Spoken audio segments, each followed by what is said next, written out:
Hi, everybody. Welcome back to Mind Your Nest. I'm your host, Jennifer Rosen. And I know in the past, some of my episodes have been pretty deep, like serious. We've been talking about some pretty intense subjects. And I'm so excited today because it's a little bit whimsical, fun, and all about style. I talk a lot about minding your nest and taking care of yourself, minding your matters, taking care of your finances, really focusing on how you can mind your personal nest. And I include this person under that umbrella. So today we're going to pivot and talk about style, clothing, and how we mind our nest in terms of how we dress every day. I'm so excited to welcome Jen Davis. She's the owner of Second Time Around Consignment Shop in Delray Beach. Hey, good Hi, morning. Jen. Hi. Hey, How are you? I'm well, thank you. Hey, I really appreciate you having me this morning. Thank you. This is so fun. So I want to give a little personal backstory for myself and my adoration and love for consignment shops, thrift stores. I'm from Chicago, as everybody knows. I moved here a little over 3 years ago. And I really have been thrifting and consigning clothing as well as home goods and personal items for a real long time. It was like my little secret.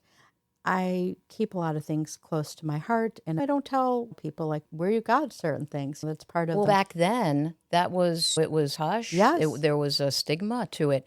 And now at the store, I see women driving up in Bentleys I know. and you name it. Yeah. So it's different now. Yeah, and even then, when I was growing up, I would go with my mom. We'd go to Loman's. I don't know. Did you know Up Loman's? north. Yeah. So they had a Loman's in Chicago. It was the first maybe original designer discount shop next to Filene's Basement, which Yes. was in Boston, where I went there too. So my mom and I would go to Loman's, and they had what was called the back room. And they had a sign that said the back room. And whenever we would go to the shop, my mom's, let's go to the back room. It was like you had to whisper. Couldn't really say it really loud. You don't want to make a scene. So the back room carried brands like Donna Karan, Escada maybe, some really high end, but then also a lot of more mainstream brands. Yes. We would go there and it was like, oh my gosh, I love this, I love that. And you really thought you were elevating your style. I think I still have two pieces from the back room from Loman's. One of them doesn't fit me anymore, but I'm keeping it just because. But that was really my first experience with non-retail shops. In my mind, it was a little bit different.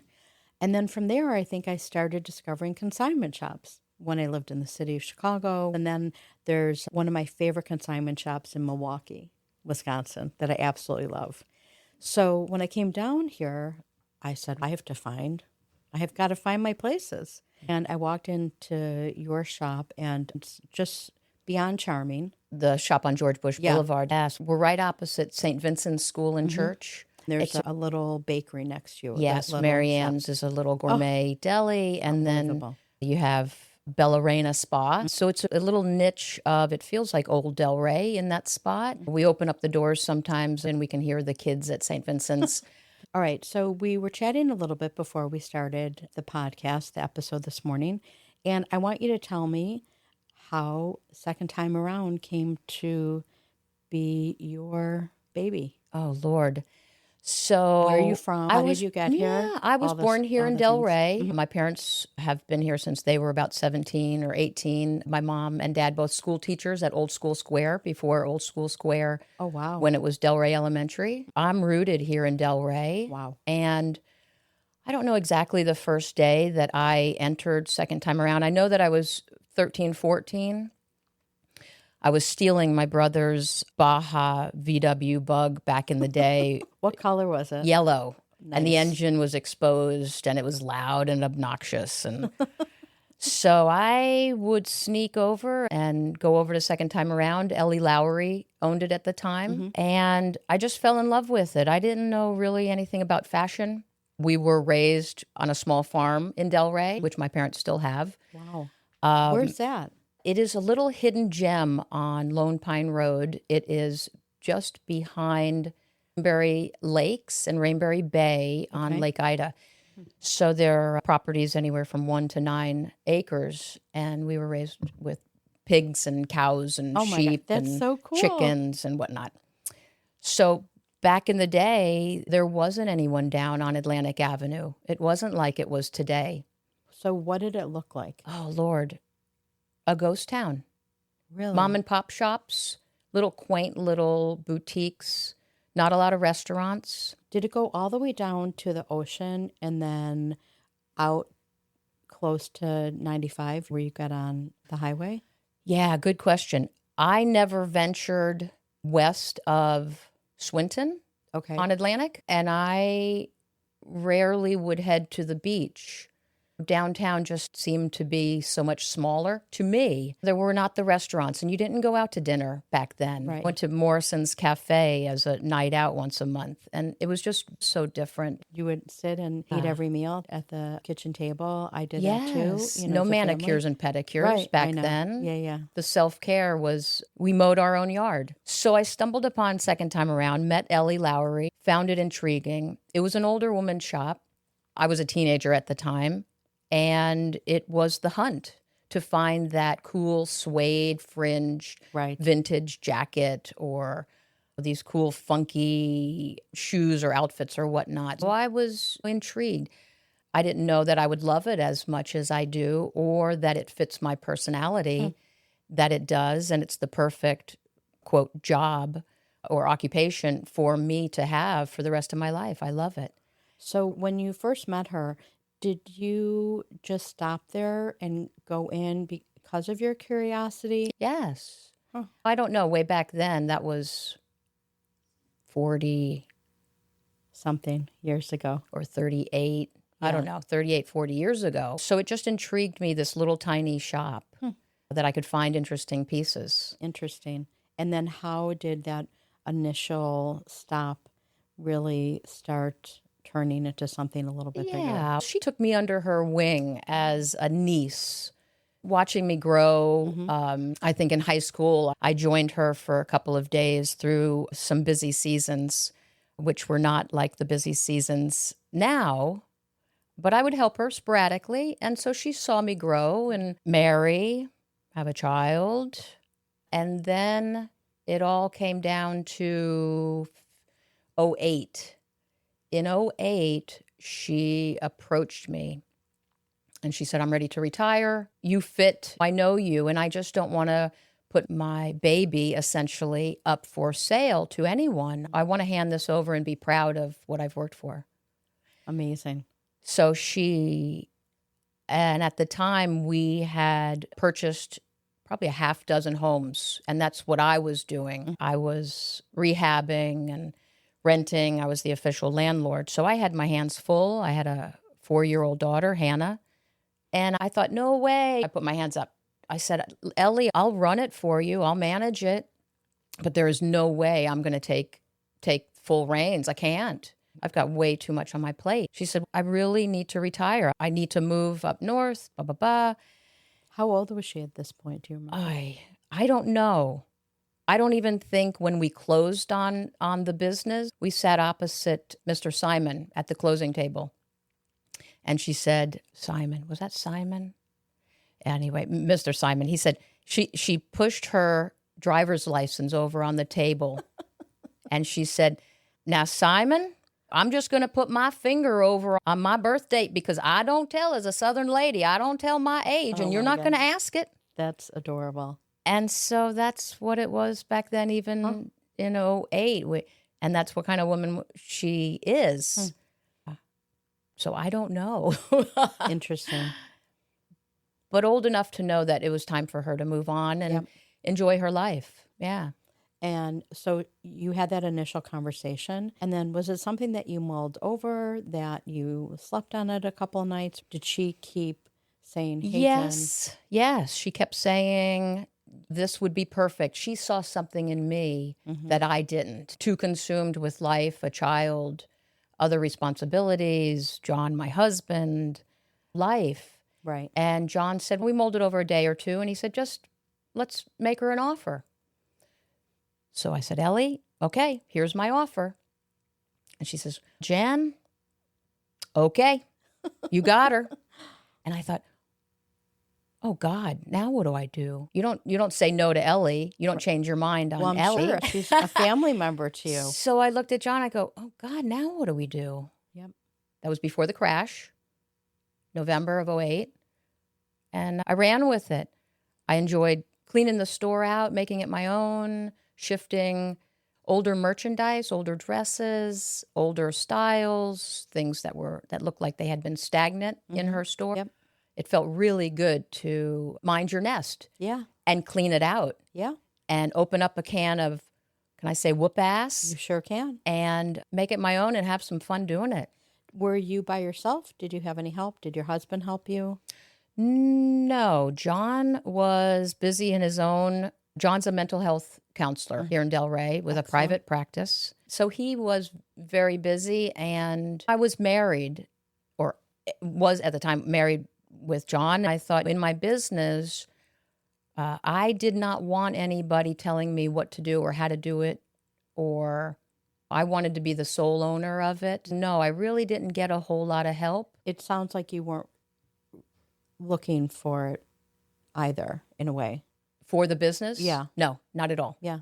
I think that's fantastic. I would imagine that it was exciting during the initial time when you were talking about cleaning everything up and going through what was left.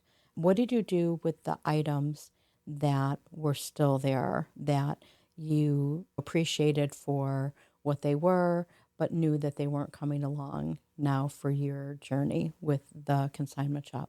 I chose charities that would benefit mostly by the item. Ellie had a lot of ball gowns, and that was the niche back then, the dancers. Oh, wow. And that was not me. It wasn't working for me. And then there would be everyday clothing that I knew it was time to donate. Dress for Success, we donated all of the suits and the professional wear. For those that might not know what Dress for Success is, can you describe what type of organization it is? So that is meant to help women transition from difficult times, no job, getting out into the workplace through possibly difficulties in a relationship, Recovery. and helping them get back on their feet with proper suits and proper attire, as also some hand-holding with job interviews, applications. Because when you feel like you look good, Yes. it changes your whole aura about Yes. you. I mean, even just as a side note, when I'm not having a great day, or if I'm not feeling my best, or if I didn't get enough sleep, or whatever it is, I always take extra steps to make sure that I look good and that I'm wearing something that makes me look presentable. Yes. And really putting your best foot forward. It's amazing Yes. what putting some makeup on and dressing up can do for your self-esteem. Yes. I hear often women mention a signature piece. That's what I've been hearing lately. And so we've been selling a lot of signature pieces, necklaces, just every day, but beautiful pieces that can possibly inspire a comment from someone that appreciates them, and that we're not afraid to go the extra mile and with ourselves, mind your nest, boost our spirit with a piece of jewelry or a special dress, can lift our spirits and make it a little bit better going through the day, even though we might not be Having a great day. exactly. Yeah. Okay. So Yeah. how long did it take you to go through everything, clean it out, and then what was your first thought when you saw the empty space? Oh, Lord. So there was never an empty space at the downtown store off of 4th Avenue. That was where the original store, that's where Ellie started it. It was a transition. You know, I didn't know anything about fashion. I didn't know the brands. I was raised on a farm. I just didn't know anything. Thank God Ellie saw something in me that I didn't see in myself. Right. And I learned every day. I still learn. So there was not an empty store. It was in stages of clearing out dusty silk flowers that she had for decorations in the corner for years. I wanted fresh, light. Deep down, I just knew what would work for the store. So it was stages. It was, let's do a clean out this week or this month. How much hell can I take with chopping down walls and opening up space? Like our home that we own, there's never an end product. It's always minding our nest. Yeah. It's always improving. It's always making ourselves feel better in the safe place that we call home. And that's what I essentially was doing at the store. That's great. Yeah. Yeah. So once you were done with that, were you staying in that location? Yes. I love that little space. And can you describe what you had explained a little while ago about what Delray Beach was like back then? Because as a new Floridian, I only know what I know as it is Yeah. now, the original charm of what Delray Beach was, Yes. the historical buildings, and Yes. all the mom and pop shops, which I'm a huge proponent of small businesses. I feel grateful that I found your shop. So what was it like then when you were going through this transition and you had talked about having several locations? So can you take me through that? Yeah. So a couple of things you had asked. What was it like? There were a lot of family-owned businesses. Craig's Furniture, who actually are our next-door neighbors, Craig's Furniture. There was Hoxie's, right where I think Elisabetta's is now. And what was that? Hoxie's was a shoe store for men and women. Beautiful leather, and they had a beautiful brown leather boots in the front window displayed. And then there was the sporting goods store, Sal's Sporting Goods, where I think there's a pizza place right there on First. Oh, the Office, right there where the Office is on First. That's where Sal's Sports Shop was. Oh the Green Owl Diner was on 4th and Atlantic there for the Nowlans owned it. So there was all these families. Also, the Nowlans were opposite neighbors of ours on Lone Pine Road back in the day. So lots of old family-owned businesses. Like multi-generational? Yes. So the care was there. We knew everyone. We knew everybody's name. It was a slow-paced, still a lovely town, but it was a different town. It was slow-paced. You could stroll along Atlantic Avenue. You shopped downtown. It was just different, just a different pace than it is. Vibe. Certainly, you didn't have to pay for parking back then. Yeah. Always a spot. Yeah. And '08, I purchased it from Ellie. Did clean out for many years. Still had the homes that we owned. So I was younger then and able to manage craziness. And your daughter was how old during this time? She was 4 and down at Henderson University down in Boca. Then the crash came in '08. And for about 2 or 3 years, with the difficulty that everyone was facing, nobody was paying rent. We were mortgaging. We were emptying our bank accounts in order to manage these homes. And I think the business saved us. Second time around, Consignment was just enough to bring in enough money to keep these houses afloat and manage them and do it. And there was a big thing that occurred probably in 11. I was evicting a tenant, and he called me one day and he said, "I don't want you to evict me." I said, "I don't know what else to do. I'm losing it. There's no money. And so I'm trying to work with you." He said, "You have a daughter, don't you?" And all the blood rushed out of my body. I didn't know what to say. I said, "What are you talking about?" He said, "It would be a shame if something happened to her." Oh my gosh. Yeah. Yeah. So, of course, I believe I just hung up on him. I went, of course, immediately to the West Palm. That's where the home was, the West Palm Police Department. And, of course, nothing they could do. Their hands were tied. I couldn't trespass him from the property until something occurred. He really hadn't done anything except, in my mind, made a threat to my daughter's life. I immediately went home, told John what had occurred. And this was, of course, 3 years into the market crash. And we were strapped. No money in the accounts. We were strapped. We didn't know what to do. And John put his hands up and he said, "That's it." And we had There were 9 homes that we owned, all difficult, all struggling to make the mortgages. And he threw his hands up and he said, that's it. Stop paying. In conjunction with our marriage was on the rocks because I was stressed. There was no money. We didn't know what to do. So we gave them up. John said, give them back to the bank. Yep. Give them all back to the bank. He said, our marriage, Hannah's well-being and safety far outweighs anything that, quote, in the future these homes will benefit or give us or money. Our safety is most important now. And shortly after we filed bankruptcy, signed all the homes away, said, that's it, you can have them. And that was a new beginning for us. And all I had after that, my responsibility, was second time around consignment.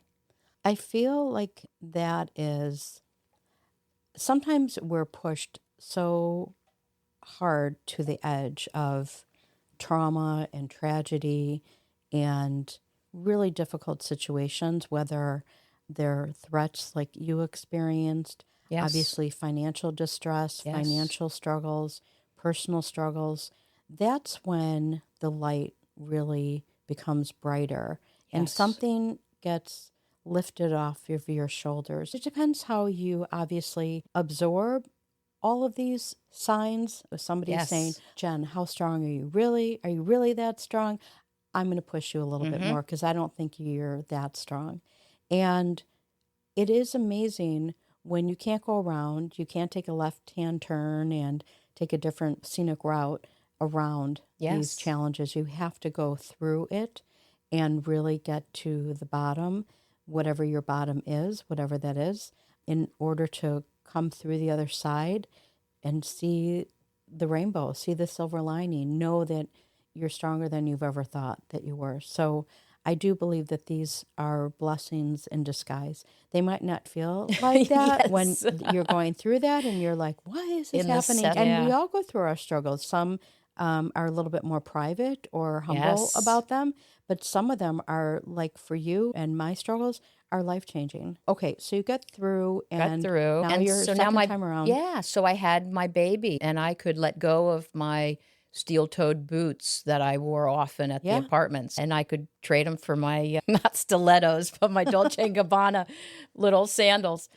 So we had the original store, and I had heard that the little store beside us, Barbara had owned it. It was the miniature dollhouse store. That sounds lovely. Cute little dollhouses in the front window, all little miniatures that you could purchase throughout her store, and it was just a delight.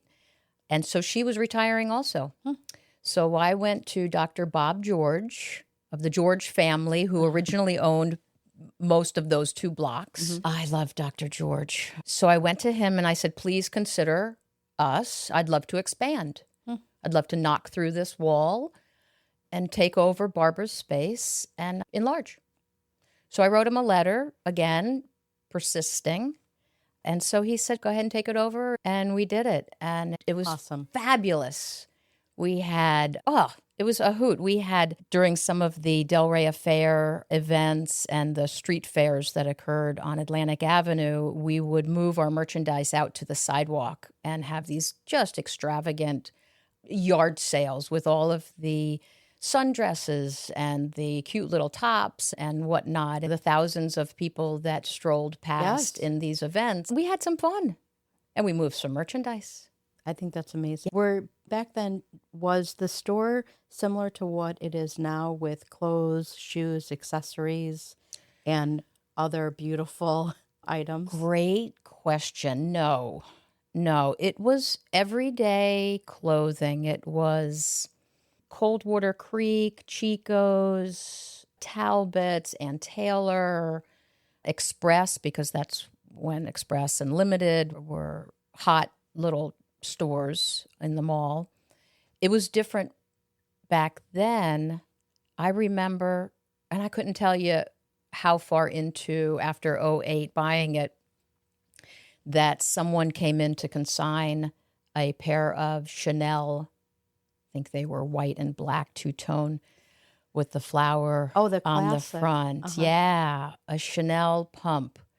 I thought, oh my God, I've died and gone to heaven. A Chanel shoe. Who would ever consign a Chanel shoe? Who would give it up? Now it has just exploded at Oh, the George Bush Boulevard store. I love it. It is Yeah. just the cutest, coziest, the warmest environment with so many beautiful things. And the colors and how the decor is. Chandelier as you walk It in. is so inviting. Hardwood floors. I love it. Boutique. Yep. Chanel handbags along one wall. Hermes shoes. Gucci loafers, espadrilles. One of my favorite items that I recently purchased was this lovely pillbox. Yes. That, because I'm old fashioned, I'm old school. My mom and my grandmas used to have them, and I was so excited when I found that. So, how did you move from Atlantic Avenue to George Bush Boulevard? And then I want to also know, did you feel like you were giving up the regular foot traffic when you were leaving Atlantic Avenue to go to George Bush Boulevard, or were you ready to take yourself and physically move to a different environment that you felt was a little bit more cohesive with the neighborhood? Yes. So I would never have opened up. It's a blessing looking back. That's the silver lining. Yep. I would never have opened up a third store or second store because I thought downtown was it. Dr. George came to me, our landlord and owner of the property came to me one day and he said, Jen, we need to sell the properties. It's time for us to liquidate. We're getting older. He was probably 75 or so at the time. And he said, it's time. And that scared me. I was really fearful because I had planted myself and loved the neighbors, the other business owners around me, and I didn't want to move. But I think the best decision that we made was opening up the George Bush Boulevard store, quickly sell the property, and then we were up against a rock and a hard place with trying to find a location to move. I didn't want to move. I wanted to consolidate. I thought it would be easier that way. So we knew the properties on Atlantic Avenue that the Georges owned would sell. I knew it. It wasn't if, it was when. Did you start seeing the change or the transformation of Atlantic Avenue? Yes. Obviously, yes. you were there for a long time during this time. And Yes. was it a surprise to you that this is happening? I didn't like it. Corporations coming in and taking up the mom and pop shops. Mm-hmm. So we opened up the George Bush Boulevard store. Fell in love. I love that it's a corner, and I love when you walk in there, you have your things are outside, and it's so inviting. We have the sidewalk sale. Yeah. And the rolling rack of some of the beautiful sundresses, Mary Marshmallow, and Yes. all of these really brightly colored. Uh-huh. And you just learned a name of another brand because of the dress that I'm wearing today. I have never seen that brand before, but I love your fuchsia and teal blue floral dress that I'm seeing.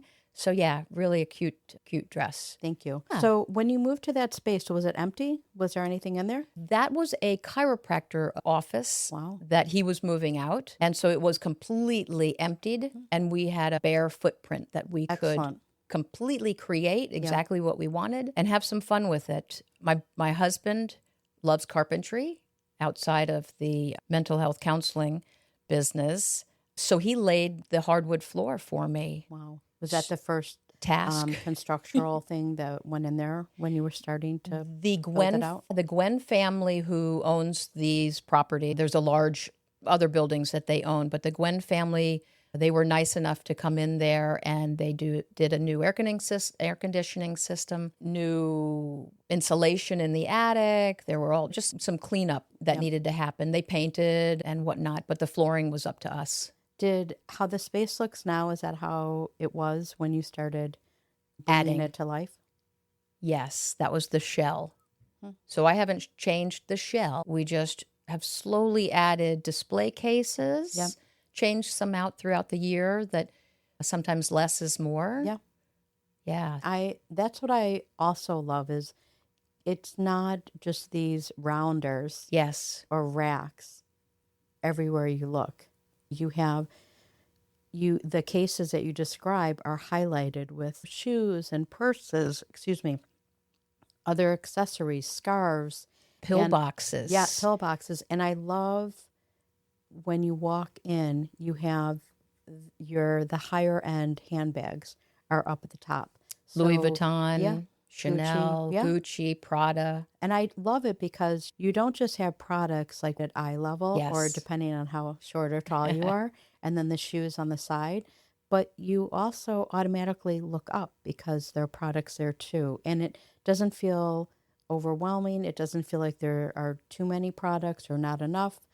I wanted to ask, so once you moved to this new location, did you find that your regular customers followed you there? And then how did you then start the marketing and letting people know that you're still here, you just Yes. moved? And then how did that grow into like new Floridians like myself, people that Yes. are visiting? How do they find you?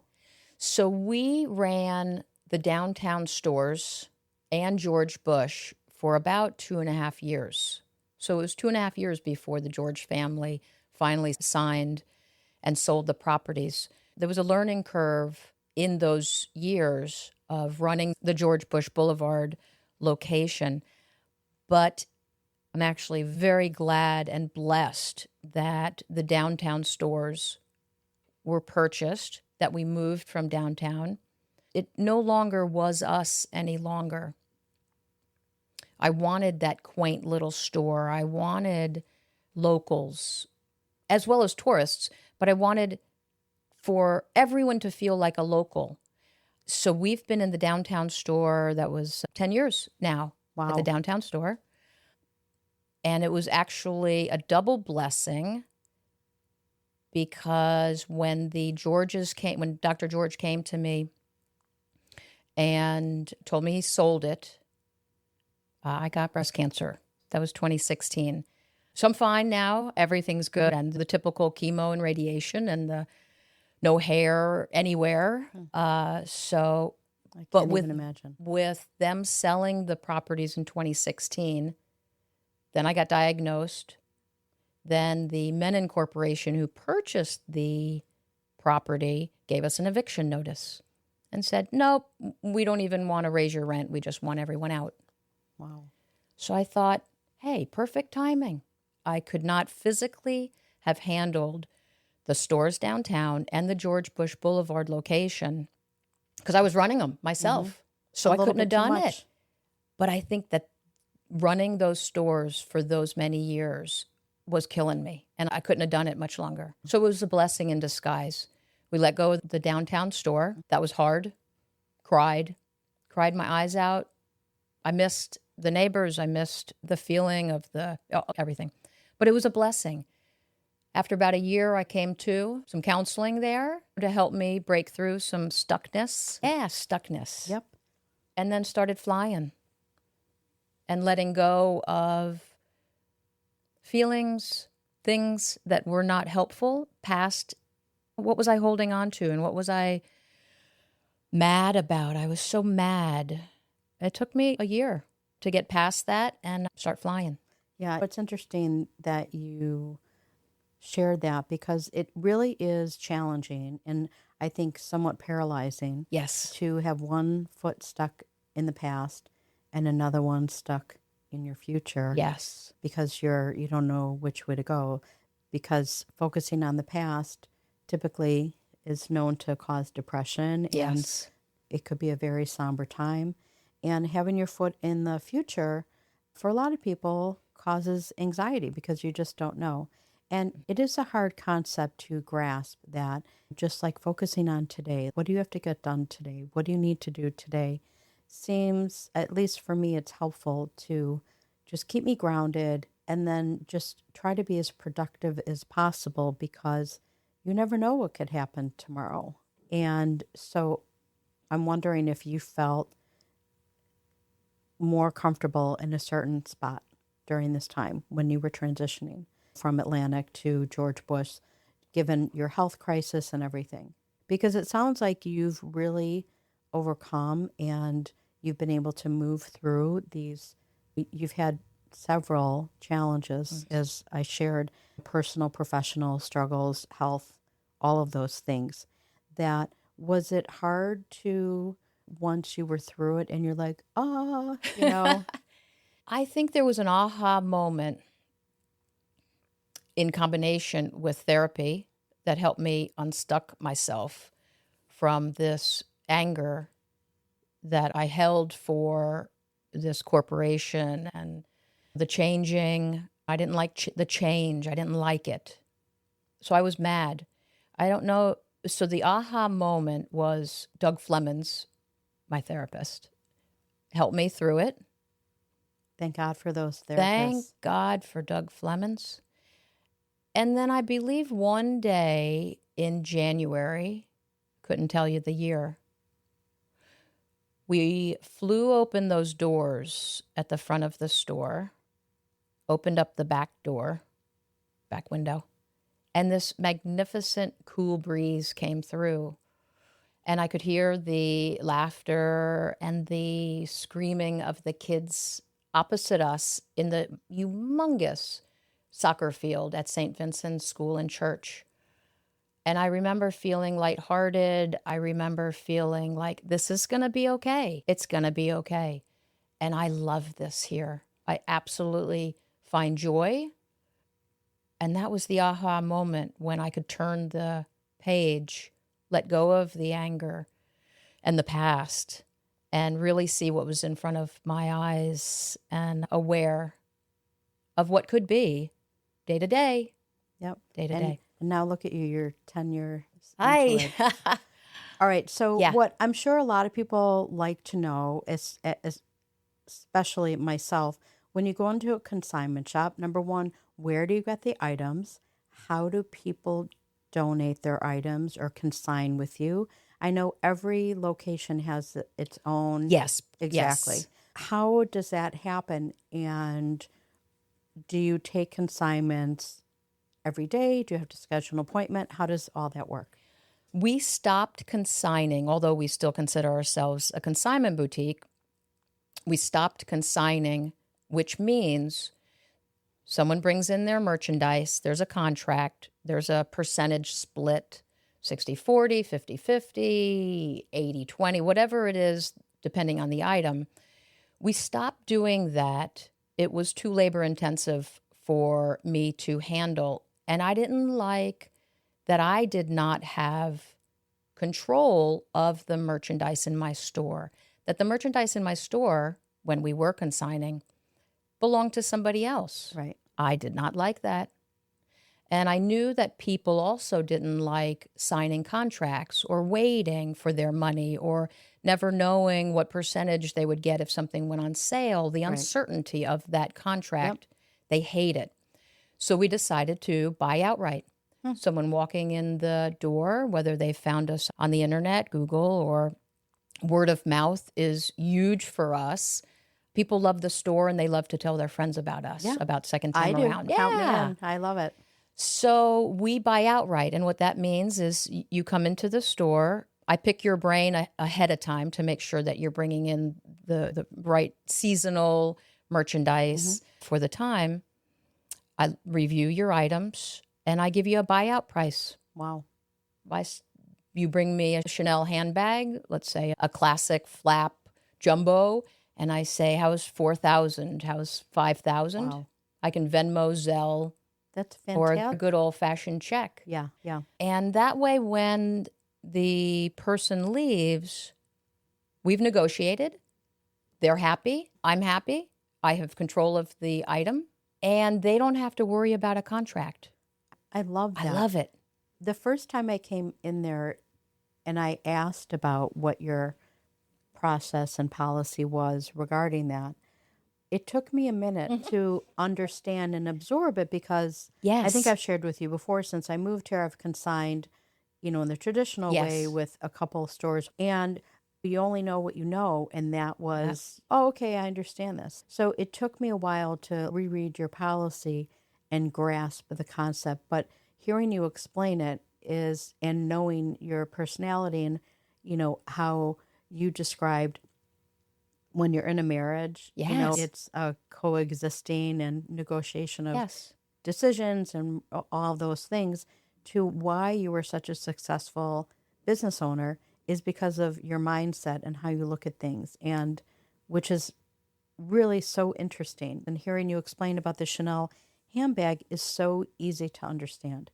And I like the fact that it is always a transactional relationship. Yes. But you're just simplifying the Yes. transaction. And I think it's fantastic. Yes. So there's no waiting like you described. It's Sometimes there's some negotiating. Yep. My job is to buy low, sell high. Exactly. But I also want to make the consignor, my client, happy when they leave. I want them to feel like it's a good deal. They've moved the merchandise.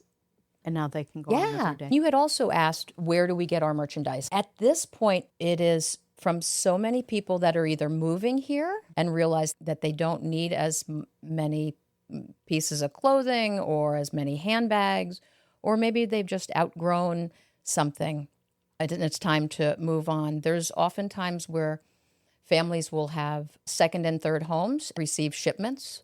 They'll, of course, call me. I have a couple of ladies in Boston. They're all over, families with the second homes. And they'll call me. They'll text pictures. They'll say, are these okay? And I'll give them a rough buyout price. They ship it. I pay for the shipping. And it arrives. And I immediately Zelle them for what they've sent. And then what do you do with the items that that either were not within your standard, or you just decided to pass on those items? What do you do with those? So there's some charities. Wayside House in Delray has become... They're a wonderful organization. For here in Delray for a very long time. Yep.